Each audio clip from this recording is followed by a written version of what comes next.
The Church of England has ordered all its smaller churches within the rest of the world that it is now okay for the priests within that church to officiate gay marriage. Now, for those of you who do not know, that is the church that governs what we call in this country the Anglican Church. And the Anglican Church has quite a good following, quite a good number of people behind it within the East Africa region. So now, this is where the interesting bit begins. The locals, the Kenyan churchgoers and the East African churchgoers, including their church leaders, who in this country happens to be Ole Sapit, have denied. Wamesema hawezi fanya kitu kama hiyo, wamekataa. But remember, this is an order that is coming from the main church in England. So I'm really curious to see how this is going to play out. Especially considering that sisi wa Kenya, or sisi as Africans, we rely so heavily on aid in general, but even our local churches still, I want to believe, get some money from their foreign churches, their mother churches in the foreign land. So now, the guy who carries the pass has given a decree.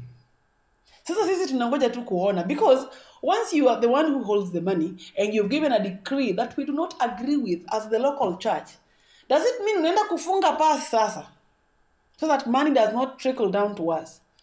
Is this going to strong arm the local church into accepting gay relationships and gay marriage? Because we know within the African context, it's still been quite a difficult area to navigate. A lot of people still feel like it is an African.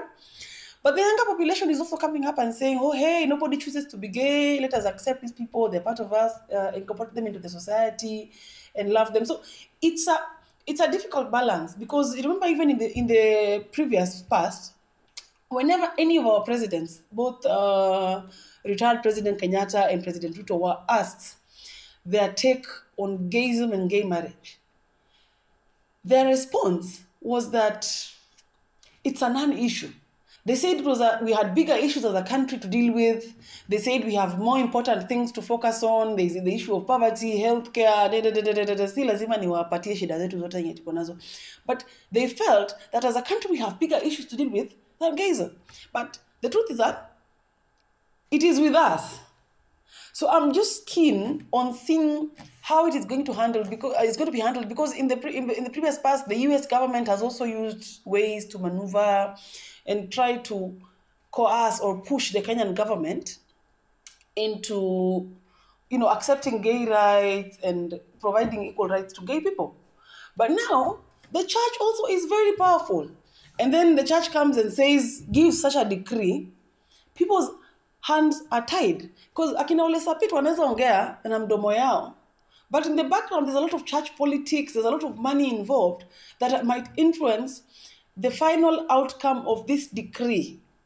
So as a Kenyan who is caught in the middle of all of this, I am very curious to see how this is going to play out.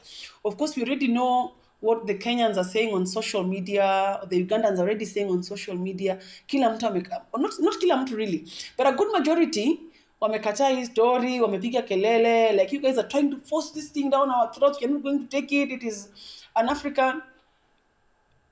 But I want to ask you guys one question. How wenye wanaongea, which age group do they fall into? Because the majority of people on Facebook and Twitter are different and are a totally different demographic from the kind of people who are on platforms like TikTok. So sometimes the kind of voice that is represented in the mainstream social media, Facebook and Twitter, is different from what we have on other platforms that tend to host the younger generation, who I've come to observe hold very, very, very different standards on issues of gender and sexuality. So it's a wait and see. It's a wait and see. Tuone vile ita play out. Tuone mzungu watasema nini na Waafrika watasema nini kama watakanyagana.